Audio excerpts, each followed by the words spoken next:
أعوذ بالله من الشيطان الرجيم.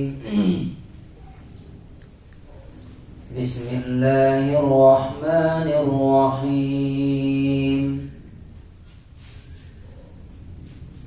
كان الناس أمة واحدة فبعث الله النبيين مبشرين ومنذرين وأنزل معهم الكتاب بالحق ليحكم بين الناس فيما اختلفوا فيه وما اختلف فيه إلا الذين أوتوا من بعد ما جاءتهم البينات بغيا بينهم فهدى الله الذين آمنوا لما اختلفوا فيه من الحق بإذنه والله يهدي من يشاء إلى صراط مستقيم. سورہ بقرہ سورہ نمبر 2 آیت نمبر 213. لوگ ایک ہی طریقے پر اور ایک ہی دھرم پہ تھے. پھر اللہ تبارک و تعالی نے نبیوں کو بھیجا لوگوں کو خوشخبری سنانے کے لیے اور ڈرانے کے لیے، اور ان کے ساتھ سچی کتاب اتاری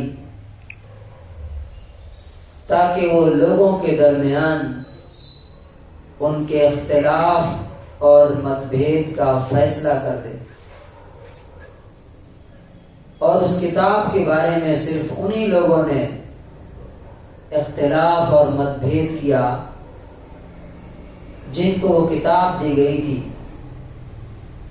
واضح اور کلیئر نشانیاں آ جانے کے بعد آپس کی ضد کی وجہ سے، دشمنی کی وجہ سے، تو اللہ تعالی نے ایمان لانے والوں کو ان کے اختلاف میں، متبھید میں صحیح راستہ دکھا دیا اپنی اجازت سے. اور اللہ تعالی جسے چاہتا ہے سیدھا راستہ دکھا دیتا ہے. Mankind was of one religion before their deviation.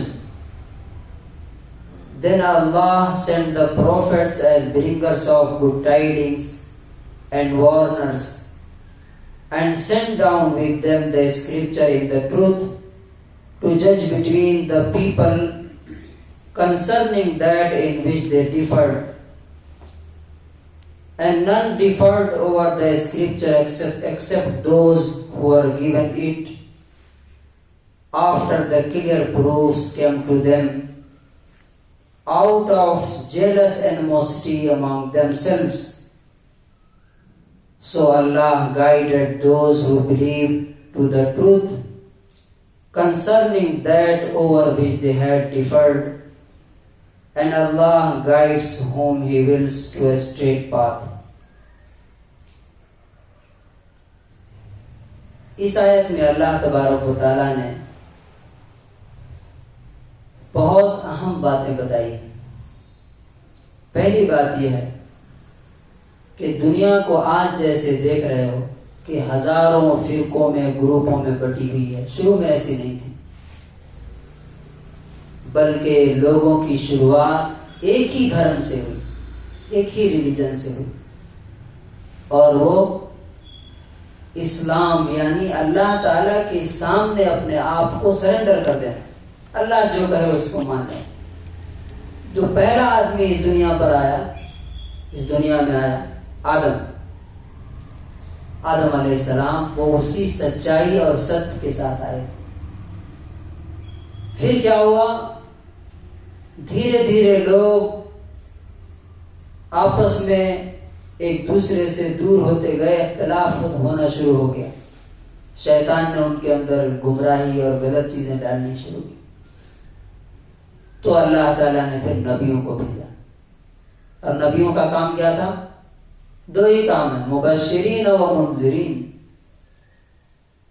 انہوں نے سچ اور سچائی کو پیش کیا اور کہا کہ مان لو گے تو تمہارے لیے جنت، اور نہیں مانو گے تو تمہارے لیے دوزخ کی آگ ہے، اور اس دنیا میں بھی اللہ کی سزا آئے گی۔ اور اللہ تعالیٰ نے ان کے ساتھ سچی کتاب بھی بھیجی، کس لیے؟ تاکہ لوگوں کے درمیان جو مت بھید اور اختلاف ہے، ڈفرینس ہے، ایک عام آدمی، نارمل آدمی سوچتا ہے، اور مسلمانوں میں ہی دیکھ لیجیے کون صحیح ہے، دیوبندی، بریلوی، اہل حدیث، شیعہ، سنی، 50 طرح کے۔ تو ایک عام آدمی کیا کرے؟ اس کا کنفیوژن میں پڑ جاتا ہے، تو اللہ تعالیٰ اس کا جواب دیتا ہے، یہ کتاب ہے لِيَحْكُمَ بَيْنَ النَّاسِ فِي مَا اخْتَلَفُوا فِيهِ، پڑھو، اس میں جتنا لکھا ہے اتنے پہ عمل کر لو، تمہاری نجات ہو جائے گی، اور کہیں ادھر ادھر دیکھنے کی ضرورت نہیں، انہوں کیا بول رہے ہیں، انہوں کیا بول رہے ہیں، وہ کیا بول رہے ہیں، کتاب میں جتنا لکھا ہے اتنے پہ عمل کر لو۔ اچھا، یہ مت بھید اور اختلاف کن لوگوں نے کیا؟ کہا کہ جن کو بک دی گئی تھی، کتاب دی گئی تھی، انہوں نے کیا، اور کس وجہ سے کیا؟ ایگو پرابلم، کہ میں اس کی بات مانوں۔ اب دیکھیے ہوتا کیا ہے، اختلاف کہاں سے شروع ہوتا ہے؟ اگر قرآن کی بات ہر آدمی مان لے تو دنیا میں کوئی اختلاف ہی نہیں رہے گا، نہ کسی گھر میں کوئی جھگڑا رہے گا، نہ کمیونٹیز کے بیچ میں کوئی جھگڑا رہے گا۔ لیکن ہوتا کیا ہے، میں فلاں کی بات مانوں۔ ایک آدمی ایک کام کرتا رہتا ہے، آپ جس کو جا کے بتائیے تو وہ بولتا ہے کہ نہیں، میں جو جانتا ہوں اتنا کافی ہے، آپ کو مجھے بتانے کی ضرورت نہیں۔ کیوں کرتا ہے؟ اور اس سے آگے بڑھ کر کے معلوم کیا ہے، میں جو جانتا ہوں، جو سمجھتا ہوں، وہ تمہیں ماننا ہے، چاہے تمہیں سمجھ میں آئے یا نہ آئے۔ تو نتیجہ کیا ہوتا ہے؟ کانفلکٹ شروع ہوتی ہے۔ اب جیسے ابھی کرنٹ دیکھ لیجیے، UCC کیا ہے؟ میں جو چاہتا ہوں وہ تمہیں ماننا ہے، میں جو پسند کرتا ہوں وہ تمہیں ماننا ہے، تمہیں اپنے مرضی سے جینے کا نہیں۔ یہ کیا ہے؟ کانفلکٹ پیدا کرنے کا۔ اللہ تبارک و تعالیٰ کہتا ہے کہ جو ایگو پرابلم ہے نا، یہ اصل بنیاد ہے آپس کے مت بھید کا۔ اگر ہر آدمی ریڈی ہو کہ میرے پاس جیسے ہی اللہ کا نام آئے گا، اللہ کی بات آئے گی، میں اس کے سامنے سر جھکا دوں گا، اپنی رائے، اپنی اوپینین اٹھا کر کے ڈسٹ بن میں ڈال دوں گا، کوئی اختلاف پیدا نہیں ہوگا۔ تو اللہ تعالیٰ کہتا ہے کہ اللہ ہدایت کن کو دیتا ہے؟ ان لوگوں کو جو اللہ تعالیٰ کے سامنے اپنے آپ کو جھکا دیتے۔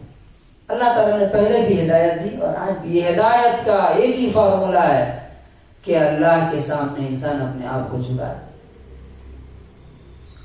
اور اللہ تبارک و تعالیٰ جسے چاہتا ہے ستیہ مارگ دکھاتا ہے، صحیح راستہ دکھاتا ہے۔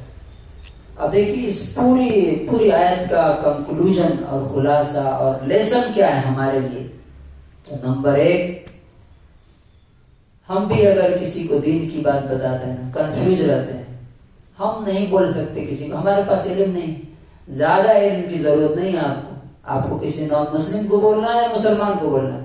مثال کے طور پر نان مسلم کو بولنا ہے، سیدھا سیدھا بولنا کہ بھائی دیکھو، اللہ نے، ایشور نے ستیہ دین بھیجا، اگر مانو گے تو تمہارے لیے سورگ ہے، نہیں مانو گے تو نرک ہے۔ اتنا بولنے میں کیا حرج ہے؟ مانے گا نہیں مانے گا، کیا ری ایکشن ہوگا وہ اس کا ہے، آپ کی ذمہ داری تو ختم ہو گئی۔ آپ نے نہیں بتایا تو قیامت کے دن آپ کا گریبان پکڑے گا۔ مسلمان کو بولنا ہے نماز نہیں پڑھتا، سیدھا بولیے کہ بھائی اگر نماز نہیں پڑھتے ہو، اسی حال میں مر گئے تو سیدھا جہنم میں جاؤ گے۔ قرآن میں لکھا ہوا ہے کہ جہنمیوں سے پوچھا جائے گا کہ ما سلککم فی سقر، تم جہنم میں کیوں گئے؟ تو وہ کہیں گے لم نکو من المصلین، ہم نماز نہیں پڑھتے تھے۔ پڑھو گے تو جنت میں جاؤ گے۔ اتنا بولنے میں کیا حرج ہے؟ بڑا علم چاہیے کیا؟ اصل میں ہم ڈرتے ہیں لوگوں سے، اس وجہ سے نہیں بول پاتے۔ اللہ سے کم ڈرتے ہیں، لوگوں سے زیادہ ڈرتے ہیں۔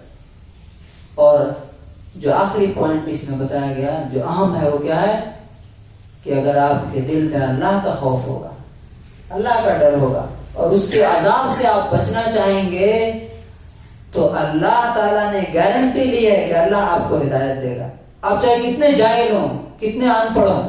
اب مثال کے طور پہ